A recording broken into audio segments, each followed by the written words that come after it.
ahead. Hold on. I've been on this show since April 2nd, and they ain't gave me one of them. Couple of things that's very, very important. What's up, I want the producer? whole studio here. I want the whole studio here to Wow. listen to what I have to say.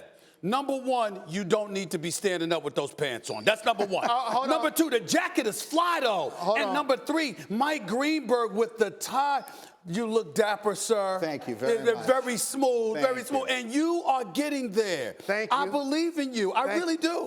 Thank you. I really do. The 80s called. They said they wanted that suit back. What's wrong with this?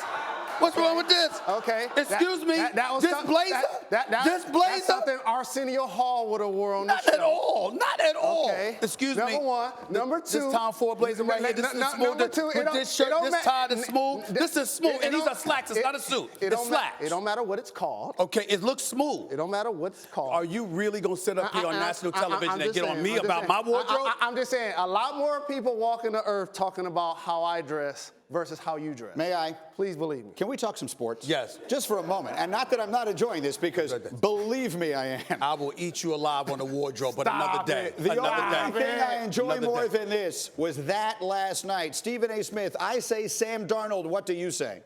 He was all right. He was all right. He was all right. Listen, how are we defining all right? Hey, listen. Let me explain something to y'all right now. All this, and I can't wait for first take today. Let me tell y'all something, okay? Sam Darnold looked impressive. But what did you walk away with, really, if you're not a Jets fan? You don't count in this, Greedy. You're not objective. It's the one thing you're not objective about. It's the Jets. The Detroit Lions were an atrocity. True. An atrocity. I mean, it's one of those situations where Matt Patricia had me thinking about Romeo Cornell, Bill O'Brien, Charlie Weiss. He had Eric Mangini. He had me thinking about everybody, because these Bill Belichick disciples, and I respect them all, and they know their football, but none of them have walked away with a winning record in their head coaching careers, departing from Bill Belichick, which has me thinking about Bill Belichick or Tom Brady. But in the end, let's be very, very clear. Very clear. You walked away from that game yesterday. And last night, the Detroit Lions, I mean, my God. You might not want to go home. You might not want to go. That's how bad the Detroit Lions were. And oh, by the way, not only were they that bad, the Jets in the post game said we knew their plays. They did. We knew their plays. I mean, come on, because they were that predictable. What is it? Jim Bob Cooter. That's his name? Is that his name? Yes, Jim Bob Cooter. Good Lord. Good Lord. I agree with Stephen A. Of course you do. But at least I claim my team. The Pittsburgh Steelers used to be your team. No, they've always been. I've never deviated from it ever in life. Well, the two teams you claim, one is the Giants. They lost. No. I'm a New Yorker. I don't root against the New York teams unless they're going against my Steelers. That's too much. That's not too much. Okay, so the Pittsburgh Steelers tied against the Browns. I wish it was atrocious. Okay, that was terrible. But I agree with you. I take away from this game, it's all about the Detroit Lions and building out your roster. I've said this multiple times on the show. It's great if you have, and Tom Brady's an outlier, because he allows the team to take money and put it into other resources on the football team. Mm-hmm. But unless you have Aaron Rodgers, unless you have Drew Brees, somebody you know that's elite, when you invest that level of money, we saw it with Stafford, we saw it with Carr last night, we're probably going to see it with Jimmy Garoppolo and San Fran. You can't build out the rest of your roster. The Lions haven't had a guy run for 100 yards, Stephen A., in 68 games. Yeah. And so we have to be able to build out our squad.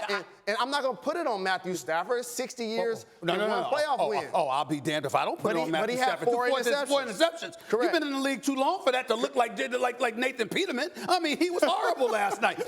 We gotta call it like we see it. Matthew Stafford is better than that. He had a horrible night. He was very transparent with some of his throws. Bad decision-making, no question. They've been talking about how him and Jim Bob Cooter were supposed to be on the same page, which is why Patricia retained him and let go of everybody else. Where's the chemistry there? And number three, regardless of the pieces that you can't build around Matthew Stafford, does that explain how the Detroit Lions haven't had a running game in a decade?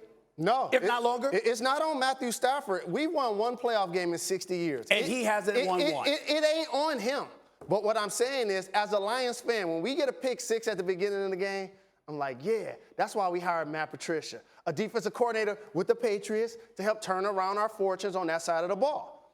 And then all of a sudden, you let a rookie quarterback shred us the way they did. They scored 48 points in our building. But let's be the clear. Jets have never scored that much points on the road. But let's be clear, they didn't really score 48 because there was a pick six that Matt Stafford gave up, number one. Number two, the Jets with Powell and Kroll were running the ball effectively before, Darnold got loose with his passes. And they ran a punt back, too. They ran a punt back So for a you were touchdown. awful on special teams. You were awful on defense. You were awful on offense, but that don't have nothing to do with the coach. Stop. It does. Stop it. I said this in the preseason. We gave up a kick six. The rest of y'all weren't paying attention. I'm a Lions fan. We gave up a kick six in the preseason. Well, you'll have to forgive the nation for not paying too much attention to the Lions. Y'all haven't given us any reason to since Barry Sanders left.